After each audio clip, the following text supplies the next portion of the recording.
Nu motige ko nuoi la goi dung ten ban veo koen kok sie the gioi vua kwe lung. He dung lai va lang ne. Vi ko the dula luk kuok doi ban bat dao lai. Ten toi la Fiona Whitmore. Toi bie muoi bie tuoi. Chi vi geo truok. Toi kan tin rang du toi ti not doi min la kuok ly han. Toi da nam. Du toi te not lanan ra and hung nuoi kung chung huyet thong voi min sin song jup nuoi din. Ong de hui hai kuok doi toi de toi suong vuk sao chi de doi le vi loi hua vetn bac. Kan mua lan qua mot bui chiu koi Thursday o Chicago trut suong kong and gung. And hung hat mua no quat veo mat toi nu kim cham.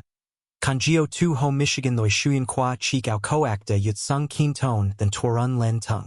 Toi dung bat dong o koi kan duong lat de dan veo can beat Thursday ma sut sao nam qua toi van goilana. Heinen veen bao v mac dong fuk mao den buk ra2 can quago soy do so. Kong mot loi xian loi, ho nem tung thung jiri. Tung valaquan ao va and hung cheek hop dung tai lu qua toi suong min 11 mang yut. Mo cheek hop bat tung kai cham dat. Hung chuk ben thiet cook and quan ma toi de tuk trang nu dem de hon tan bay, tu tung roy and han chong by nuok mua lam no tan and hung mang mao vio nia. Toi cui suong de not chung len tmot nuoi bao v geo te chan lai. Mam. Ko kong kan gwin buk veo ku dat nai nua. Tung loi noi I jong nu not dao lan lung cat dut fan doi toi de dan de zay dung noi nai. Tuan gang dao nin v fia hien na. Dui my che ko rao. Preston Caldwell. Chong siu qua toi dang nen na zoel wairu whiskey trong te. Bo vest mouthen duok cat may hone how keen on ta trong jong mot don and tan dat vua hone tat mot thuong viulon. Ko lu dung la ve. Chikako cho thuong viu du chin la kuok doi toi. Dung kan Preston liam gai toi, Diana. Chika len Kashmir mau kem toi tung mua trong chuyen song tak New York mua dong nam nguai geodang nam tren nuoi koi. Diana nong ly champagne. Mim koi de dac tang roy ki kung ly voimi toi. Beatrice Whitmore. Nuoi fu nu tung de toi rang jia din la noi and ton not. Banin toi nu nin mot nuoi exe la. Fiona. Jong ba ben than den dang so. Moi chuyen ket tuk roy. Dung lam moi Thursday ko suhan. Toi kong beat nin koi hainen kok. Ko su? Toi vua mat chong. Mat na? Mat song tai vagon nu ton bow tie sin sao fin toa sang ne. Nuoi lam chung chong lai toi kong fi nuoi naguai. Du la chin mi viem gai ruat. Diana buk len mot buk. My tok vang ong duok yun luon hon, how nai ca trong loi tit yut. Chi nin beat on moi dung. Kota koi not. It not chi van con mate sai hop jiri du. Tieng koi qua Preston vang len hoa lan tieng mua. Twata bauam roy Diana. Chi gaiam luon qua kem tin. Mot nuoi bao ve kio cheek valakoi kung qua toi ra nguai roy dong sam kan qua chin. Am tan qua dien tu vang len ko kok. Du la am tan ket tuk sao nam han nan. Kung la am tan cham dat moi ao tuong koi kung qua toi vid sai goi la jia din. Tuaoam cheek hop jiri de mm hun vi nuok. Ben trong la vi kung on siu. Mot quan so te va cheek con, len ba nguai tung dan cho toi kai kun no. Moi Thursday kok du de thwak v Preston Theo ben on ma lut su qua on ta vua giant duok chi, vi geo truok. Toi que nuoi buk di. Kong kan noi now de v. Kong kan ai de goi. Nai luke toi buk den mep duong. On den fa qua mot cheek Rolls Royce Phantom, mao den cham, rai shuyen qua mon mua roy, dung lai nai truok mat toi. Qua sao mora mot nuoi den ong lan tuoi trong bo vests and dam buk suong. Ong cheo. Nin tang veo toi bang on mat ben tin in hung day tracken. Xian loi. Ong mo cheek capta. Lay ra mot fong bi mau kem duok nim fong bang sapdu. Ko fi la Fiona Elizabeth Whitmore kong? Toi ki gat dao. Ong mim koi rat ne.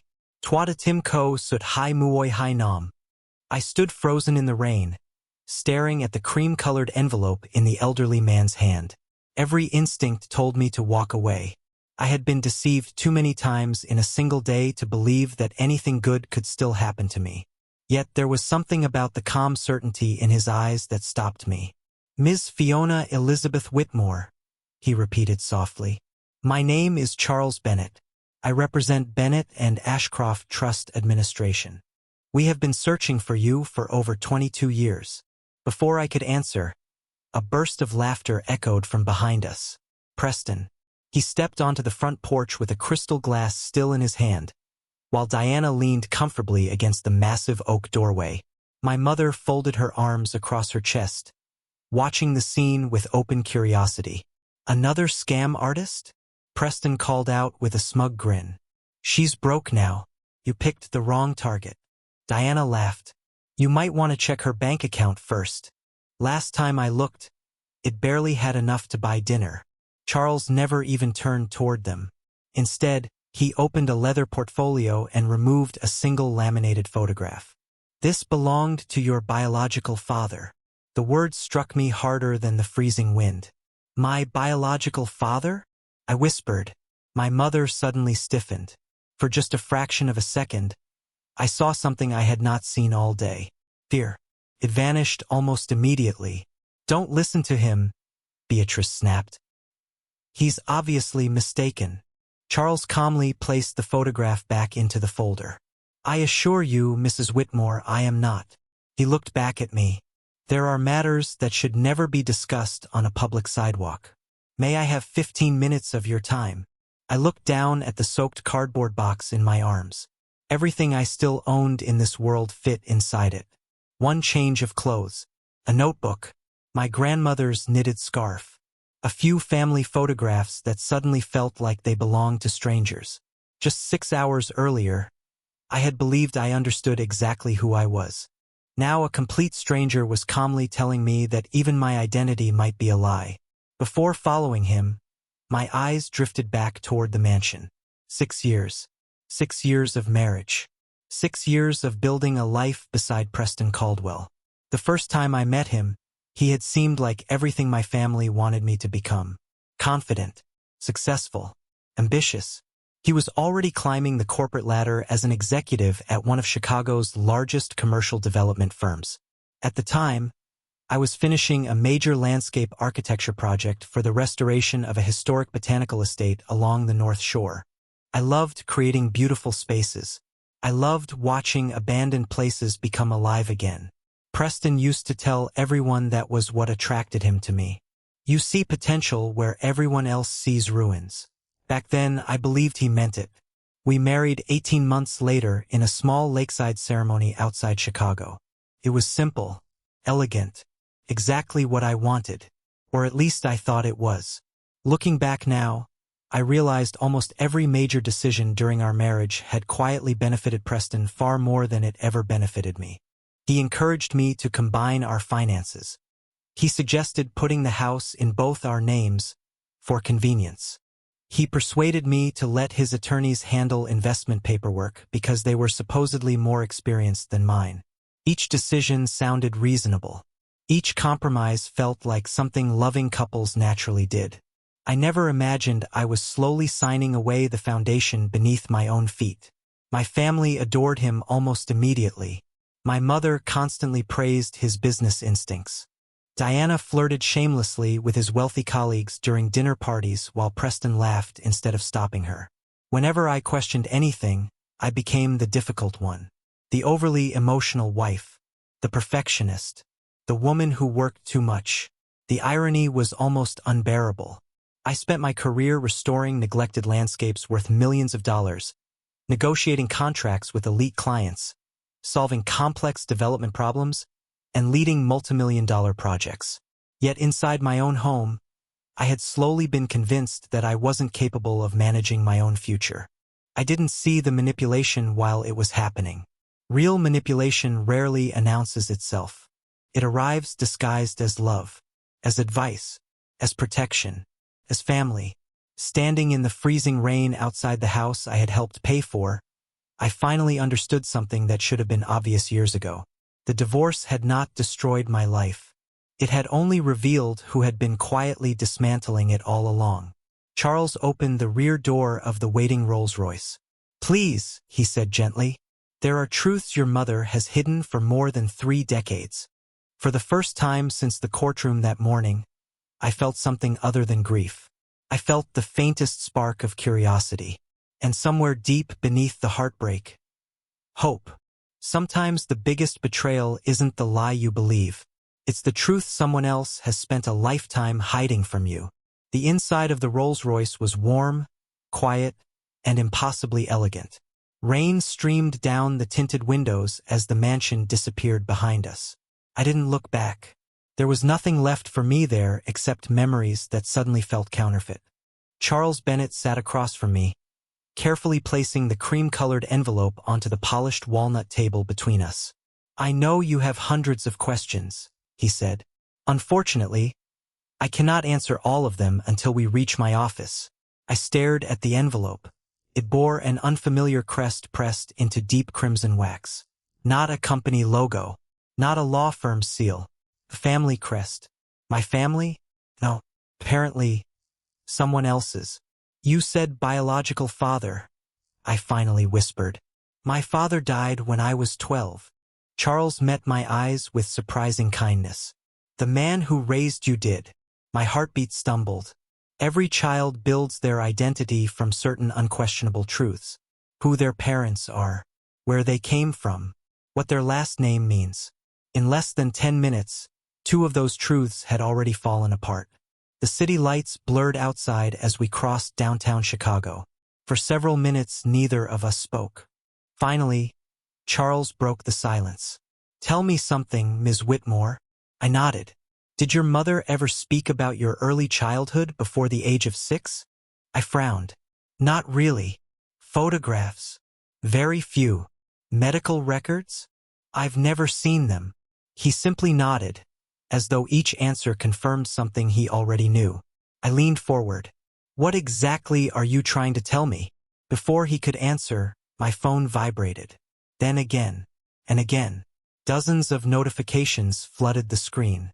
Preston, Diana, my mother, unknown numbers, social media alerts. I almost ignored them before one headline caught my attention. "Local business executive wins high-profile divorce case." Below the headline was a photograph taken outside the courthouse. Preston stood smiling confidently while shaking hands with his attorney. The caption called him an example of perseverance during a difficult marital dispute. I couldn't help laughing. A quiet, exhausted laugh. The article described me as an emotionally unstable spouse who had allegedly mismanaged our finances and failed to contribute equally to the marriage. Almost every sentence was false. Yet I recognized exactly where the information had come from. Preston's public relations team. He wasn't satisfied with taking my home. He wanted the city to believe I deserved to lose it. Charles glanced toward my phone. "They're already rewriting the story. They've been rewriting it for years." As soon as the words left my mouth, memories surfaced with painful clarity. Every family dinner, every birthday, every holiday. Whenever something went wrong, somehow I became responsible. If Diana forgot Mother's birthday, she had simply been busy. If I missed one dinner because of a client meeting, I was selfish. When Diana crashed her second luxury SUV, Mother insisted accidents happened. When I questioned Preston's increasingly risky investments using our shared assets, everyone accused me of lacking faith in my husband. Looking back, I wondered whether I had ever truly belonged in that family at all. The realization hurt more than the divorce itself. Charles quietly removed another folder from his briefcase. "This contains documents we recovered several years ago." He slid it toward me but kept one hand resting on top. "I need to prepare you before you read them." I swallowed hard. What could possibly be worse than today? His expression didn't change. "The possibility that the people you trusted most have been lying to you since the day you were born." The words settled over the cabin like heavy fog. Outside, the rain finally began to slow. We turned onto a tree-lined boulevard leading toward Chicago's financial district. An imposing limestone building came into view, its entrance framed by tall columns and bronze doors polished to a mirror shine. Above the entrance, carved into the stone, were 3 words: Bennett and Ashcroft. The chauffeur stopped beneath the covered driveway. Charles stepped out first before opening my door. "I should warn you," he said quietly. "What you're about to learn won't simply explain today's divorce." He looked directly into my eyes. "It will explain why it happened." I followed him through the massive bronze doors, completely unaware that hidden inside the folder he carried was a single document capable of destroying everything my mother had spent more than 30 years trying to protect. There are moments when the truth doesn't arrive like lightning. It arrives as a single sheet of paper placed quietly in front of you, waiting for your entire life to fall apart. Charles led me into a private conference room overlooking the Chicago River. Floor-to-ceiling windows framed the skyline, but I barely noticed the view. My attention was fixed on the thick leather folder he carried. The room was silent except for the distant hum of traffic far below. He waited until I sat before taking the chair opposite me. I've spent nearly 8 years hoping this meeting would happen under better circumstances, he said. You knew where I was? We knew pieces of your life. We couldn't legally contact you until we confirmed several documents and fulfilled the conditions placed upon our firm. I frowned. Conditions? Charles nodded. The man who retained our services believed someone would try very hard to keep you from learning the truth. A strange chill spread through me. Who? I'm afraid we need to begin somewhere else. He opened the folder. Instead of legal contracts, the first document was my birth certificate. At least, it looked like my birth certificate. Then he slid another document beside it. This one carried a different hospital name, a different father's name. I stared at both papers in disbelief. They can't both be real. They aren't. My pulse pounded in my ears. The certificate you've known your entire life was legally amended when you were 6 years old. I looked up so quickly my chair nearly tipped backward. Amended? That's impossible. It isn't. Charles gently pushed a notarized court order toward me. The date, the county seal, the signatures, everything appeared authentic. My hands began to tremble. My mother changed my birth records? She petitioned the court after your adoptive father married her. The word hit harder than anything else. Adoptive. I had never once imagined it could apply to me. I wasn't his daughter? Charles shook his head slowly. He loved you as his own. Every witness we interviewed confirmed that. A lump formed in my throat. The man I had spent years mourning had never treated me differently. Not once. He had tucked me into bed, helped with homework, taught me to ride a bicycle, held my hand during thunderstorms. He had been more of a father than biology could ever define. So why? My voice cracked. Why would my mother erase my real father? Charles remained silent for several seconds. When he finally spoke, every word was measured. Because your biological father came from a family whose name would have changed your future.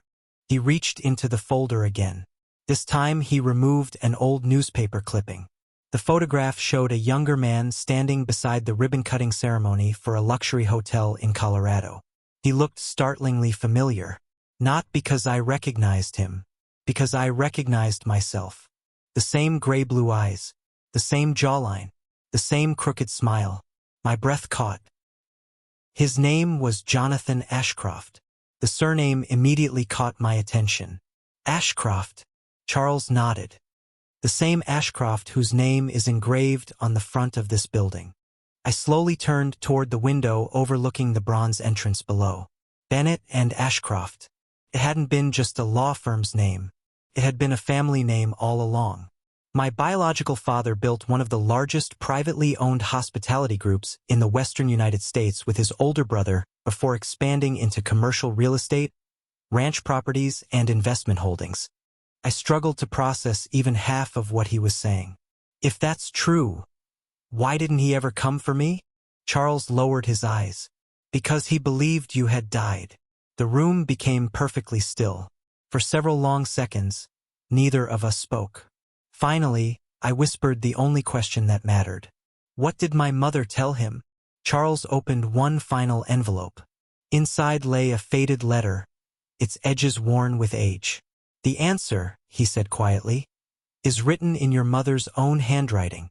He placed it in front of me but didn't let go immediately. I should warn you before you read it. His expression was no longer that of an attorney. It was the expression of a man who had witnessed families destroy themselves over secrets. The lies that cost you your inheritance began more than 30 years before your divorce. He released the letter. And when you finish reading this page, you'll understand that losing your marriage was never the greatest betrayal of your life. A single lie can steal a childhood, but only greed keeps that lie alive for 30 years. For several minutes, I simply stared at the faded letter lying on the polished conference table. The paper had yellowed with age. The edges were worn from being handled countless times. Someone had preserved it carefully, not because it was valuable, because it was evidence. Charles remained silent while I unfolded the page. The handwriting was unmistakable. My mother's. I recognized the sharp loops of every capital letter from birthday cards she used to send before life became too complicated for simple gestures. The letter began without greeting. Jonathan, by the time you receive this, Fiona is gone. She became very sick, and the doctors couldn't save her. I don't want you looking for us anymore. We both know your family would never accept me, and I refuse to let my daughter become another Ashcroft business transaction. Please let her rest in peace. Forget us. Forget me. Be happy. Beatrice, I read the words once, then again, then a third time. Each reading hurt more than the last. My mother hadn't merely hidden me. She had buried me. She had convinced my biological father that his little girl was dead. I lowered the letter with shaking hands. She made him believe I died. Charles nodded quietly. Yes. And he believed her? He spent nearly 4 years hiring investigators across 3 states. Charles opened another folder. Inside were copies of invoices from private investigation firms, missing person reports, letters addressed to government agencies, newspaper advertisements requesting information, one after another, year after year. He never stopped searching immediately, Charles explained. He only stopped after every professional investigator reached the same conclusion. I swallowed hard. They all believed the child no longer existed. The room felt smaller, harder to breathe in. My entire life had been built upon the assumption that one man abandoned me. The truth was infinitely crueler. He hadn't abandoned me. He had mourned me. Charles carefully removed an old photograph from a protective sleeve. A young man stood beside a little girl who couldn't have been older than 3. She wore a tiny yellow raincoat and held an oversized red balloon. Her laughter practically leaped off the faded picture. I touched the child's face. That's me. Charles smiled gently. It was taken 3 months before your mother disappeared. My vision blurred. I couldn't remember that day. I couldn't remember him. Yet somehow my heart recognized the warmth in the way he looked at me. No performance. No obligation. Only unconditional love. What happened to him? Charles hesitated. He remarried several years later. The answer surprised me less than I expected. Life moves forward. People survive unimaginable grief. He had another family? No. Charles folded his hands together. He never had more children. Silence settled between us once again. Finally, I asked the question that had been growing inside me since entering the building. Why are you telling me all this now? Charles looked directly into my eyes. Because Jonathan Ashcroft died 11 months ago. The words landed with heartbreaking finality. I was too late to ask why, too late to hear his voice, too late to let him know I had lived. A strange sadness settled over me. Not the grief of losing someone I remembered, the grief of losing every possibility we had been denied. I never even met him. No. I never got to tell him I wasn't dead. No. I closed my eyes. Somewhere in another version of life there had been birthdays together, family vacations, graduation photographs, father-daughter dances, phone calls, arguments, advice, normal moments, all stolen before I was old enough to remember them. Charles reached into the final compartment of his briefcase. Unlike the previous folders, this one was bound in dark blue leather. Across the front, embossed in gold, were 2 words, Ashcroft Estate.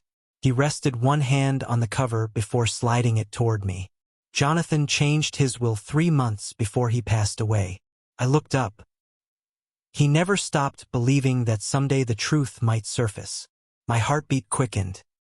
He instructed our firm that if we ever found proof you were alive. Charles slowly opened the portfolio. Inside were property schedules, corporate share certificates, investment summaries, trust documents. The numbers alone were overwhelming. Hotels, commercial buildings, ranches, private equity holdings, energy investments, international accounts. I couldn't comprehend any of it. Charles finally spoke the sentence that would divide my life into before and after. Ms. Whitmore. His voice remained calm. Everything in this file belongs to the only surviving child of Jonathan Ashcroft. He paused just long enough for the weight of the words to settle. And according to every document we have verified, he looked directly at me. That child is you. People often imagine that becoming wealthy feels like winning a lottery. It doesn't. Not when every dollar is tied to the life you should have lived but never got the chance to experience. I stared at the estate documents spread across the conference table. Luxury resorts, commercial office towers, thousands of acres of ranch land, investment portfolios diversified across 4 continents, private equity funds, blue-chip stocks, municipal bonds. Everything was organized with meticulous precision, yet none of it felt real. There has to be a mistake, I whispered. Charles shook his head. There isn't. He slid another document toward me. It was the final page of Jonathan Ashcroft's will. Across the bottom sat his unmistakable signature. Beneath it was one sentence highlighted in blue ink. Should my daughter ever be found alive, all assets currently held in the Ashcroft Restoration Trust shall transfer immediately to her sole ownership. I read the sentence over and over. Daughter, not beneficiary, not claimant, daughter. For 34 years, one man had believed I was dead. Even so, he had never removed me from his will. Tears blurred the page. I don't deserve this. Charles smiled gently. This isn't about deserving it. It's about honoring your father's last wish. He allowed me another minute before closing the file. Now we need to discuss something far more important. I looked up. Your safety. The word caught me off guard. My safety. Charles folded his hands together. At this moment, only 4 people know you've been located.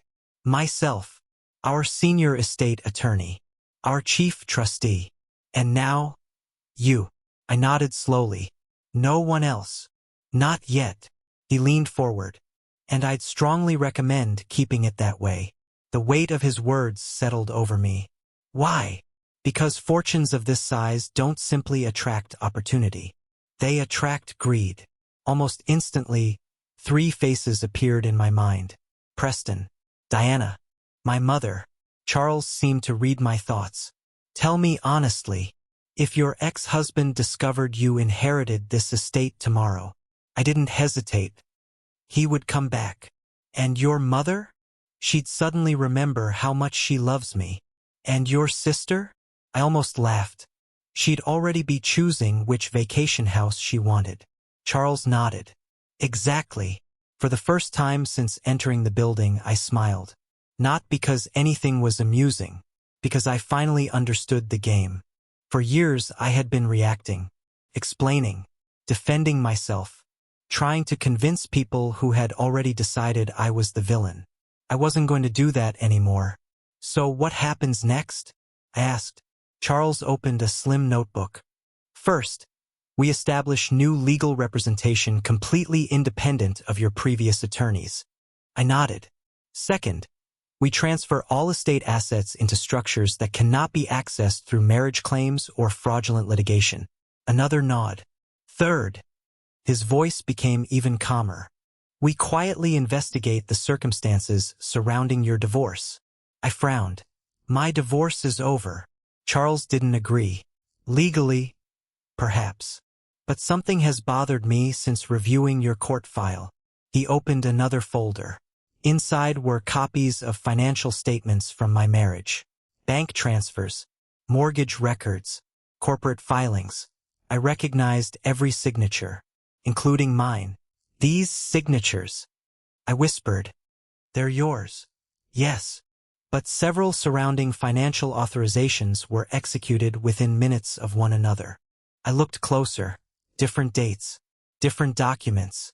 The handwriting looked almost identical. Yet something felt wrong. I don't remember signing these. Charles pointed to one transfer.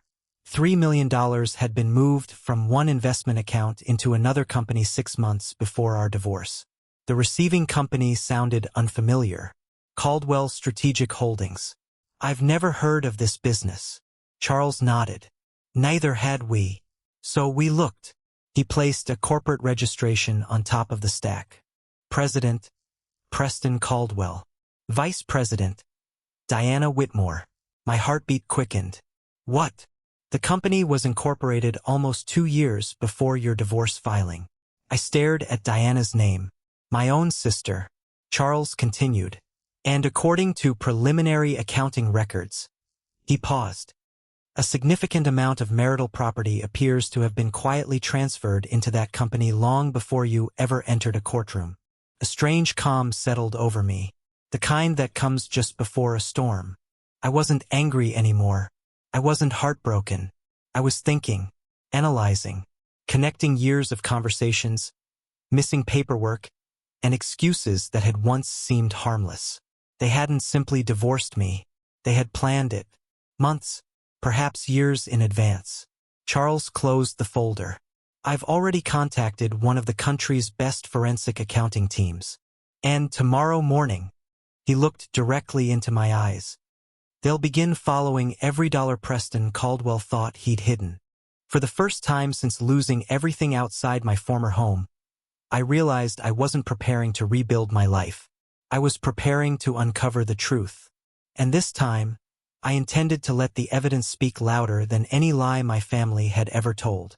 People rarely apologize because they've changed. More often, they apologize because the value of losing you has finally become greater than the comfort of using you. 3 days passed without a single call from Preston. Or so I thought. Charles had advised me to leave my old phone untouched while the forensic team copied every message, email, and financial record from it. Instead, I carried a new phone known only to the legal team handling the Ashcroft estate. It was strange how peaceful silence could feel. For the first time in years, no one demanded explanations from me. No one asked for money. No one expected me to solve problems they had created. Each morning began inside a furnished apartment overlooking Lake Michigan, arranged quietly by the estate attorneys until permanent security measures could be completed.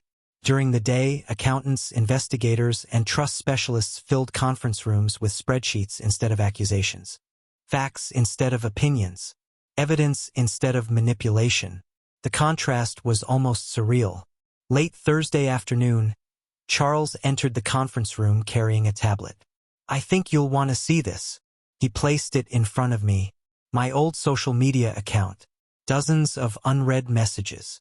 The newest one was from Diana. Hey sis, I've been thinking about everything that's happened. Maybe we both said things we regret. Family is family, no matter what. Love you. I couldn't help smiling. It had taken exactly 72 hours. Not to miss me, to need something. Charles tapped another message. This one came from Preston. I've had time to think. We both made mistakes. Maybe we rushed the divorce. Can we have dinner and talk like adults? Another followed only 20 minutes later. I still love you. That sentence might once have broken me. Now it simply looked rehearsed. What changed? I asked. Charles slid a second document across the table. One of our investigators had highlighted a business newsletter published that morning. Ashcroft estate succession process underway. The article revealed almost nothing confidential. It simply confirmed that the estate of Jonathan Ashcroft had entered its final phase of administration following months of legal review. No beneficiary was named. No assets were listed. Yet for anyone familiar with Colorado business history, the implication was obvious. Someone was about to inherit an extraordinary fortune. They don't know it's you, I said. No, but they know someone inherited it. Charles nodded. And Preston has been asking questions. He opened another report. A private investigator hired by Preston had already visited Bennett and Ashcroft's headquarters twice that week. He had requested public probate filings, corporate ownership records, anything connected to Jonathan Ashcroft's estate. He suspects there's money involved.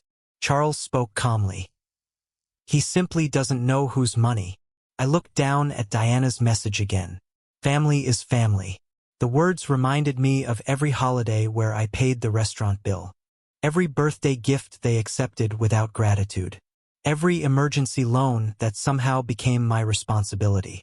Back then, family had meant sacrifice. Now it apparently meant opportunity. My new phone vibrated softly. An unknown number. Charles glanced toward me. Answer it. I pressed accept. Hello. Silence. Then my mother's voice. Soft, gentle, almost unfamiliar. Fiona? I hadn't heard that tone since childhood. I've been worried about you. The performance was flawless. I heard you've been staying in hotels. I'm fine. You don't sound fine. I'm better than I was. A pause. Then came the carefully placed guilt. No matter what happened between us, you're still my daughter. I stared out across the lake. For years, those words would have softened me instantly. Today, they sounded strangely empty. I wasn't your daughter when you testified against me in court. Silence. I was upset. You watched me lose everything. I didn't have a choice. That sentence almost made me laugh. She had always claimed circumstances forced her decisions. Never greed. Never favoritism. Never herself. I hope we can start over, she continued. I've missed you. I closed my eyes. Not because I believed her, because I finally understood why she had called. She didn't know about the inheritance, but she sensed something. Predators often do. I need to go, I said. Wait. Her voice became slightly more urgent. Diana wants to have dinner Sunday. Just family. Family. The same word that had once trapped me. Now it sounded like an invitation into a room full of people searching for information they hadn't yet earned. I'll think about it. I ended the call before she could answer. Charles looked at me carefully. Do you intend to go? I slowly placed the phone on the table. Yes. He raised an eyebrow. Why? I looked at the growing stack of forensic reports documenting every hidden transfer, every shell company, every suspicious signature connected to Preston and Diana. Because they're convinced I'm broken. I folded my hands calmly. And people who believe they've already won usually stop hiding what they're really after. Charles gave a slow nod. Outside the window, the afternoon sun reflected across the water with deceptive calm. Inside, the first pieces of our investigation were finally beginning to fit together. And by the time my family realized why I had accepted their invitation, every smile they offered me would already be part of the evidence. Some traps are built with ropes and locks. The most effective ones are built with patience, because people reveal their true intentions when they believe no one is watching. Sunday evening arrived with remarkable ordinariness. The restaurant Diana had chosen overlooked a small marina on Chicago's north side. It was elegant without being extravagant, the kind of place where families celebrated anniversaries and business partners closed quiet deals over expensive wine. I arrived 5 minutes early, not because I was eager, because Charles had taught me that punctual people spend more time observing before conversations begin. From my table near the window, I watched Preston arrive first. He wasn't expecting me to see him. Instead of entering immediately, he stopped beside Diana's car. They hugged. Then they spoke for nearly 3 minutes. Neither of them smiled. Whatever they discussed looked serious. Finally, they walked inside together. Interesting. The divorce had supposedly ended all contact between them beyond ordinary family gatherings. Apparently that wasn't true. When Diana spotted me, her entire expression transformed. Fiona! She hurried toward me with open arms. I stood politely. She embraced me before I could respond. I've missed you so much. Her perfume hadn't changed. Neither had the careful performance. Preston approached moments later. He looked almost embarrassed. I wasn't sure you'd come. I said I'd think about it. I'm glad you did. His voice carried exactly the amount of regret one might practice in front of a mirror. Then my mother arrived. The moment she reached the table, she took both of my hands. "You've lost weight. I've been busy. You should have called me." I met her eyes calmly. "You knew where I was."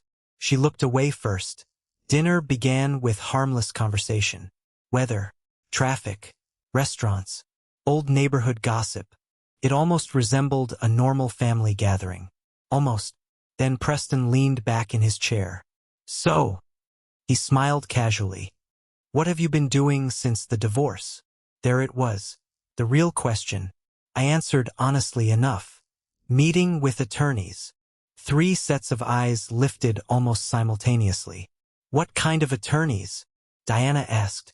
"I've had several legal matters to organize." My mother reached for her wine.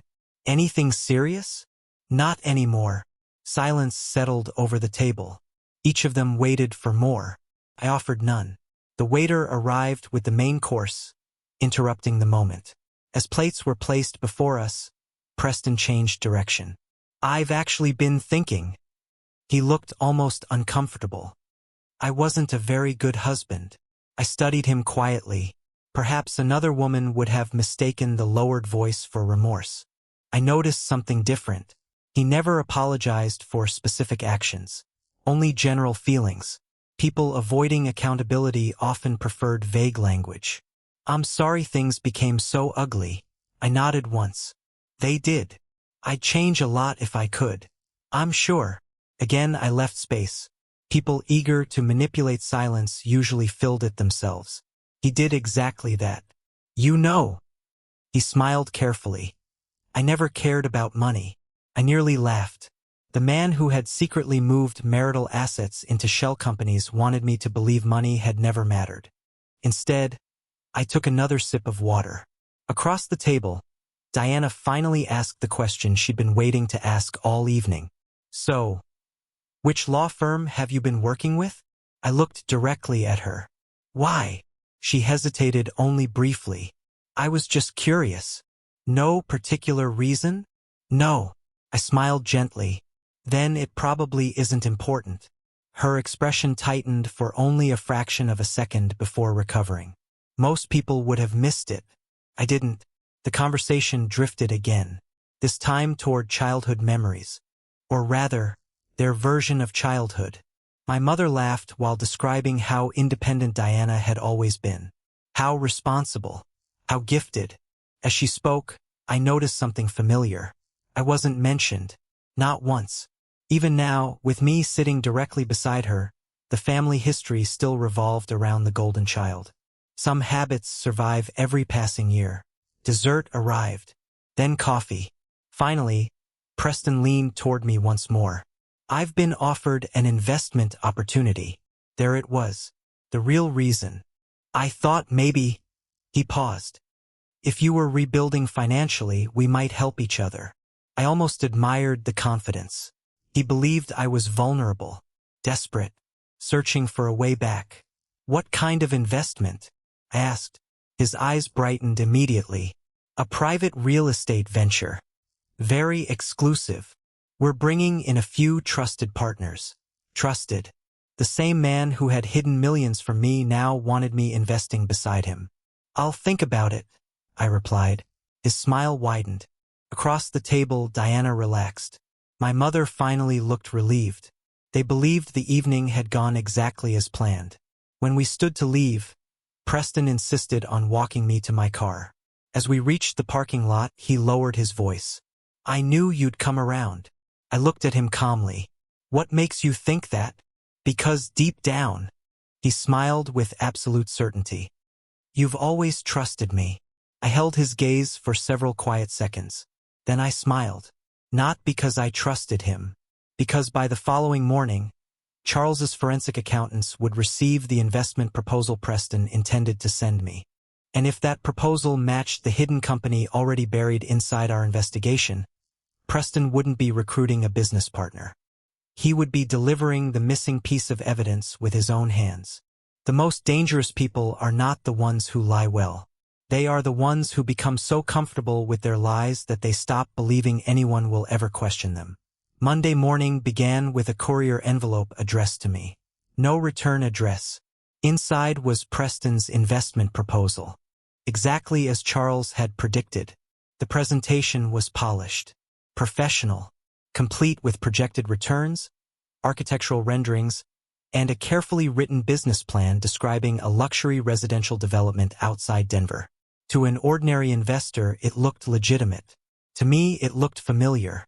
Not because I understood commercial real estate, because one name appeared repeatedly throughout the documents. Caldwell Strategic Holdings. The same company Charles's investigators had uncovered. The same company that had quietly received money transferred from our marital accounts before the divorce. I carried the proposal into the conference room without saying a word. Charles was already waiting with 2 forensic accountants. One of them, a woman named Rebecca Lawson, adjusted her glasses as she accepted the folder. She read only 3 pages before looking up. "Well," she smiled faintly, "they've made this easier than expected." She projected several financial records onto a large screen. Columns of numbers filled the room. Bank transfers, corporate ownership charts, tax filings. Then she highlighted one transaction, $3 million, transferred from one of our joint investment accounts 18 months before my divorce. Destination, Caldwell Strategic Holdings. I recognized the authorization date. It coincided with a weekend Preston had insisted we spend signing routine refinancing paperwork. I remembered sitting beside him at our kitchen table. He had stacked dozens of documents neatly into separate folders. "Just sign where I've marked." I trusted him. I never read every page. Rebecca changed the screen. Another transfer appeared. Then another. Smaller amounts. 400,000. 750,000. 900,000. Always moving through different accounts before arriving at the same company. "They layered the transactions," she explained. "Small enough individually to avoid attracting attention. But together," she circled the final figure, almost $6 million. I stared at the number. It wasn't simply theft. It was preparation. Charles folded his hands. "This didn't begin when your marriage failed. It began while Preston still intended to remain married to you." The realization settled heavily inside me. Every anniversary, every vacation, every promise about our future. At the very same time, he had been quietly building an escape route funded with my own assets. Rebecca opened another file. "This becomes even more interesting." She displayed Caldwell Strategic Holdings shareholder records. Preston owned 51%. The remaining 49% belonged to Diana Whitmore. No outside investors. No legitimate partners. Just my husband and my sister, working together. For almost 2 years, I felt remarkably calm. Pain had given way to clarity. Nothing about my divorce had been spontaneous. Every argument, every accusation, every carefully rehearsed courtroom performance. It had all been designed to separate me from money they had already begun stealing long before I realized anything was wrong. Charles slid one final document across the table. "This arrived from the court archives this morning."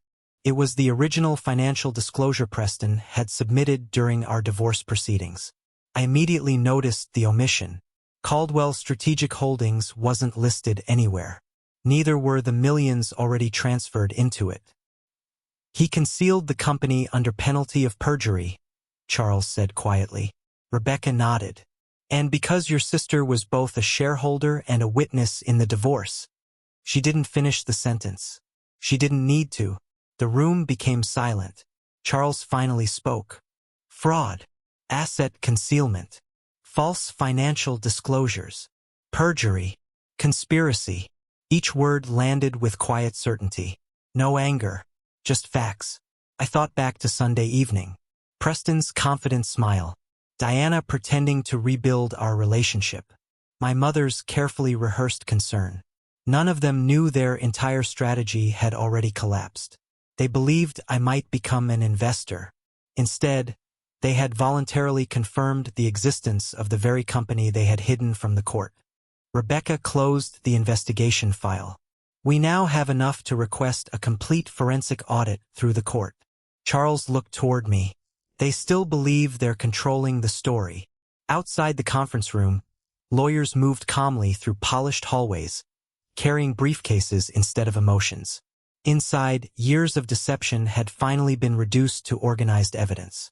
I picked up Preston's proposal one last time before placing it back on the table. Only yesterday, he had believed he was inviting me into a profitable partnership. He never imagined he had actually handed my legal team the final document needed to unravel every lie that had stolen my marriage, my home, and nearly my future. For the first time since the divorce, I no longer wondered whether justice would come. I simply wondered how Preston, Diana, and my mother would look at one another when they realized the courtroom they once used against me was about to become the place where every secret they had buried would finally be exposed. Justice rarely arrives with raised voices. More often, it arrives inside an ordinary envelope stamped with the seal of a courthouse, carrying words that cannot be argued away. The petition was filed on a Wednesday morning. Charles invited me to his office before it became part of the public record. He placed a single folder on the desk between us. Everything changes after today. I opened it slowly. The first page bore the heading of the state court where my divorce had been finalized only months earlier. Below it were the words "motion to reopen judgment based on newly discovered evidence and fraud upon the court." My name appeared first, Preston's immediately after. Farther down I saw two more names: Diana Whitmore, Beatrice Whitmore. No longer witnesses, respondents. Charles watched me read each page without interruption. The motion was calm, precise. Every allegation was supported by documents already authenticated by accountants, banking specialists, and court-certified investigators. There were no emotional accusations, only timelines, corporate records, wire transfers, ownership documents, financial disclosures. The lies that had once overwhelmed me had been translated into evidence. Evidence spoke a language judges understood. How long before they receive it? I asked. Charles glanced at his watch. They probably already have. As if on cue, my old phone, still connected to the investigation, lit up across the conference table. Preston. Charles nodded. Don't answer. Seconds later, another call appeared. Diana. Then my mother. 3 calls within 4 minutes. The silence in the room became strangely satisfying. By late afternoon, more messages began arriving. Preston's first text was almost polite. There must be some misunderstanding. Call me. The second sounded less confident. We can fix this together. The third abandoned every disguise. Who have you been talking to? Charles read each one without comment. They're improvising now. What does that mean? It means they didn't expect resistance. He was right. For years, I had been predictable. I apologized first. I forgave quickly. I believed explanations. The woman they thought they knew no longer existed. The following morning, the court scheduled an emergency evidentiary hearing. Far sooner than Preston's attorneys had anticipated. Fraud allegations involving concealed marital assets received priority, especially when supported by forensic accounting. By noon, news of the reopened case had begun circulating through local legal publications. Not newspapers, not yet, only professionals. Enough to make Preston uncomfortable. Not enough for public humiliation. That would come later if necessary. Rebecca entered Charles's office carrying another report. We received subpoena responses overnight. She smiled. They're better than expected. Several banks had already produced certified transaction histories. Every transfer matched the forensic timeline. No missing records. No unexplained gaps. No opportunity for Preston to argue that the money had gone elsewhere. Then Rebecca placed one final page on the desk. An internal email recovered through corporate discovery.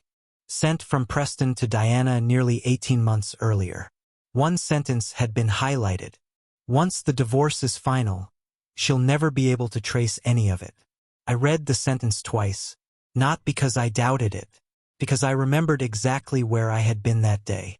Preston had surprised me with flowers after work. We had eaten dinner on the patio. He had asked about taking a vacation together the following summer. While I believed we were planning our future, he had been planning my financial destruction. The memory no longer hurt. It simply became another piece of the timeline. Another fact. Charles carefully returned the email to its folder. I imagine Preston's legal team is seeing this for the first time today. What happens now? They decide whether to defend the lies. He paused. Or negotiate before everything becomes public. As if summoned by the conversation, his assistant knocked softly before entering. Mr. Bennett. She handed him a printed email. Charles read it quietly before passing it to me. It was from Preston's attorney. They requested an immediate confidential settlement meeting. No hearing. No publicity. No courtroom. Just negotiations. I looked at Charles. They're scared. They've realized the evidence is real. Outside the office window, Chicago continued moving as though nothing extraordinary had happened. Traffic flowed. People hurried to work. The city remained indifferent. Yet somewhere across town, Preston, Diana, and my mother were almost certainly sitting together, trying to understand how a woman they had dismissed as powerless had managed to dismantle years of deception without raising her voice even once. I closed the settlement request and handed it back to Charles. For months they had insisted I accept whatever they chose to leave me. Now they wanted my cooperation. They wanted my silence. And for the first time since the day I walked out of my marriage with nothing but a suitcase, I held something they could neither steal nor manipulate. The choice of what happened next belonged entirely to me. Truth has a peculiar way of changing a room. Before it arrives, people speak with confidence. After it appears, even silence begins to sound like a confession. The settlement meeting took place 2 days later. Charles had accepted their request, but only under one condition. Nothing discussed behind closed doors would delay the evidentiary hearing already scheduled by the court. There would be no secret agreement to erase what had happened. Only an opportunity for them to hear exactly what we intended to present before a judge. The conference room occupied the top floor of a downtown office building. Its floor-to-ceiling windows overlooked the Chicago skyline, but no one paid attention to the view. Preston arrived first. His expensive suit remained perfectly pressed, yet the confidence I had once associated with him seemed noticeably thinner. Diana entered beside him, carrying a leather portfolio against her chest as though it might protect her. My mother followed several steps behind. For the first time in my life, Beatrice Whitmore looked uncertain. No one embraced me. No one pretended we were family. Across the polished conference table sat Charles, Rebecca, another senior litigation attorney, and me. Preston's attorney cleared his throat. My clients hope we can resolve this matter privately. Charles nodded politely. We're listening. The attorney folded his hands. My clients are prepared to offer a financial settlement. He named a figure, several $million. Months earlier, the amount would have sounded unimaginable. Now it barely registered. Charles didn't even glance toward me. I'm afraid that's impossible. The attorney forced a professional smile. Perhaps we can discuss another number. Charles calmly opened one of the evidence binders. I don't believe you understand the purpose of today's meeting. He slid several certified bank records across the table. Preston's attorney studied them. His expression changed almost immediately. What is this? The complete transfer history of concealed marital assets. Another folder followed. Corporate registration documents, shareholder agreements, tax filings. Then Rebecca quietly placed the recovered email on top. Once the divorce is final, she'll never be able to trace any of it. No one spoke. Preston's attorney slowly turned toward his client. You told me there were no undisclosed companies. Preston opened his mouth, closed it again. Diana stared at the table. Charles continued in the same calm voice. We also have certified testimony establishing that Ms. Diana Whitmore owned 49% of Caldwell Strategic Holdings, while testifying under oath that no such business existed. The room became painfully still. Then Charles placed one final document in front of my mother. It was a transcript from the divorce trial. Every answer she had given. Every statement denying knowledge of hidden assets. Every declaration supporting Preston's version of events. She recognized her own signature immediately. Her hands began trembling. Her voice cracked. I didn't know everything. Charles met her eyes. That isn't what you testified. No accusation. Just fact. For several long seconds, no one moved. Finally, Preston leaned forward. This is being exaggerated. I looked at him quietly. Is it? He hesitated. The company was temporary. It wasn't meant to hide anything. Rebecca calmly rotated another spreadsheet toward him. It received nearly $6 million transferred from joint marital accounts. No answer. It wasn't reported during the divorce. Still nothing. It continued operating after the judgment. Silence. Preston's attorney removed his glasses. When exactly were you planning to disclose this company to me? Preston couldn't answer, because there wasn't one. The attorney slowly closed his legal pad. I need a private conversation with my clients. Charles nodded. Take all the time you need. The four of them disappeared into an adjoining conference room. Through the glass walls, I watched animated gestures replace confident expressions. Preston paced. Diana cried. My mother remained seated, staring at the floor. Nearly 40 minutes passed before they returned. Everything had changed. Preston looked older. Diana refused to meet my eyes. Their attorney spoke carefully. My clients are prepared to admit that certain financial disclosures were incomplete. Charles remained expressionless. Incomplete. The attorney swallowed. They're willing to cooperate. Charles closed the binder. Good. But cooperation now won't erase what happened. The attorney nodded slowly. I understand. As the meeting concluded, everyone began gathering their documents. Preston lingered behind while the others walked toward the elevators. When we found ourselves alone for a brief moment, he looked at me with an expression I had never seen before. Not anger, not arrogance, fear. I never thought you'd fight back. His voice was barely above a whisper. I held his gaze calmly. You never thought I'd discover the truth. I walked away before he could respond. Behind me, the conference room doors closed softly. Ahead of me waited the courtroom where facts, not promises, excuses, or family loyalty, would decide what remained of the lives they had spent years trying to destroy mine. There is a moment in every courtroom when the outcome quietly changes. It is not when the judge speaks. It is when the last believable lie finally disappears. The evidentiary hearing began on a gray Thursday morning. The courtroom was smaller than the one where my divorce had been finalized, yet it felt infinitely larger. Months earlier, I had entered a courtroom believing that honesty would protect me.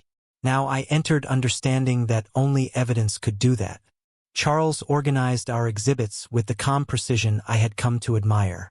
Rebecca sat beside him, surrounded by financial reports, certified bank records, and forensic summaries.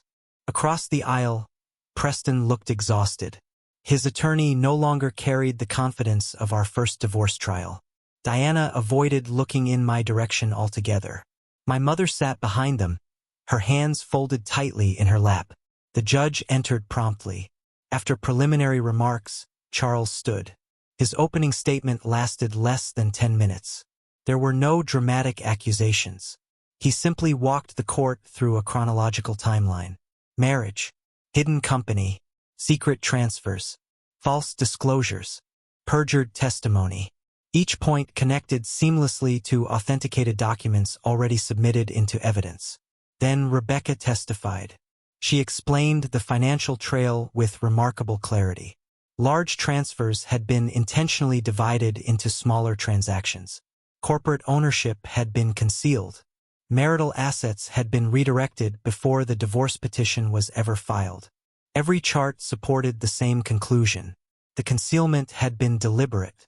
Preston's attorney attempted to challenge her calculations. Rebecca responded without hesitation. Every figure was supported by certified banking records. Every conclusion could be independently verified. When she finished, even the courtroom felt quieter. Then came Preston. He took the witness stand wearing the same expression I remembered from our divorce trial. Except this time confidence never fully arrived. Charles approached slowly. You testified during the divorce that all marital assets had been disclosed. Yes. Charles handed him a certified financial statement. Is this your signature? Yes. Did you disclose Caldwell's strategic holdings? A pause. No. Did you own 51% of that company? Yes. Were nearly $6 million transferred into that company before your divorce? Another pause. Yes. Charles nodded once. No further questions. The silence that followed seemed heavier than any argument. Next came Diana. She looked fragile walking toward the witness stand. Charles spoke gently. Ms. Whitmore, did you own 49% of Caldwell's strategic holdings? She closed her eyes briefly. Yes. Were you aware of that ownership during your testimony in the divorce proceedings? Yes. And yet you testified no such company existed. Tears filled her eyes. I made a mistake. Charles remained composed.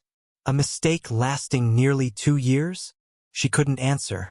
Finally, my mother was called. I watched Beatrice Whitmore swear to tell the truth for what felt like the first time in my life. Charles placed the divorce transcript before her. You testified that you had no knowledge of financial arrangements involving your daughter. Yes. He then displayed emails recovered during discovery. Messages between Beatrice and Diana discussing the company months before the divorce filing. My mother's shoulders collapsed. I was trying to protect my family. Charles looked at her quietly. Ms. Whitmore, my client is your family. No one spoke. Not even my mother. The judge reviewed the exhibits for several long minutes. The only sound inside the courtroom came from turning pages. Finally, he looked toward Preston's attorney. Counsel, do you dispute the authenticity of these documents? The attorney stood slowly. No, Your Honor. Do you dispute the existence of the concealed company? No. Do you dispute the financial transfers? No. Each answer seemed to erase another piece of the story they had built against me. The judge removed his glasses. The record before this court establishes substantial evidence of intentional concealment, false financial disclosures, and testimony inconsistent with documented facts. He paused. The prior judgment cannot stand in its current form. A quiet breath escaped my lungs. Months earlier I had walked out of another courtroom believing my life had ended. Now I stood in one where every official word restored something far more valuable than money. It restored reality. As proceedings concluded, deputies began escorting everyone toward the exits. Preston looked at me only once. There was no anger left, only disbelief. He still seemed unable to understand how carefully planned deception had unraveled so completely. I understood, because deception survives only until it meets evidence. And after years of being treated as though my voice carried no weight, the truth had finally spoken loudly enough that no one in that courtroom could pretend not to hear it. People often imagine justice as a single dramatic moment. I learned that justice is quieter than that. It arrives one decision at a time, one consequence at a time, until the life built on deception simply has nowhere left to stand. Several weeks after the hearing, the court issued its final orders. The original divorce judgment was vacated. The concealed assets were returned to the marital estate for proper division. Additional civil proceedings were authorized to recover every dollar that had been transferred through Caldwell Strategic Holdings. The judge also referred the record to the appropriate authorities for review of the false testimony given under oath. Charles placed the signed orders on his desk and looked at me with the same calm expression he had worn since the day a Rolls-Royce stopped beside me on the sidewalk. It's over. For a long moment I couldn't answer. Not because I was overwhelmed, because I realized I no longer needed to fight. The battle that had consumed nearly every thought for months had finally ended. Preston tried to negotiate again during the following days. His attorneys sent letters requesting confidential resolutions. They proposed repayment schedules, private agreements, mutual releases. Every proposal depended on one condition: silence. Charles declined each one. The court has already spoken. That was the only answer they received. Within months, Caldwell Strategic Holdings entered dissolution proceedings. Its accounts were frozen while investigators completed their review. The business that Preston and Diana had built in secret disappeared through the same legal system they had once believed they could manipulate. Preston's reputation collapsed far more quickly than his finances. Clients withdrew from pending projects. Business partners quietly ended relationships. People who had trusted his word suddenly discovered that credibility, once broken, could not be reconstructed with expensive lawyers. Diana resigned from every professional organization where she had proudly displayed her leadership titles. No public announcement explained why. None was necessary. Those who needed to know already understood. My mother wrote 3 letters. The first blamed Preston. The second blamed Diana. The third finally accepted responsibility for choices that had lasted decades. I read every page. Then I folded the letters carefully and placed them inside a drawer. Forgiveness and reconciliation are not the same thing. I chose peace. I did not choose to return. Charles completed the transfer of Jonathan Ashcroft's estate several months later. $99 million. The number no longer felt unreal. Not because I had become accustomed to wealth. Because I finally understood what my father had truly tried to leave me. Not money, opportunity, freedom, a future untouched by the fear that had shaped my past. One autumn afternoon, I visited Jonathan's grave alone. The cemetery overlooked a quiet lake surrounded by changing leaves. I brought no flowers, only the old childhood photograph Charles had shown me on the day my life changed. I placed my hand gently against the cool stone. "I'm sorry we never met."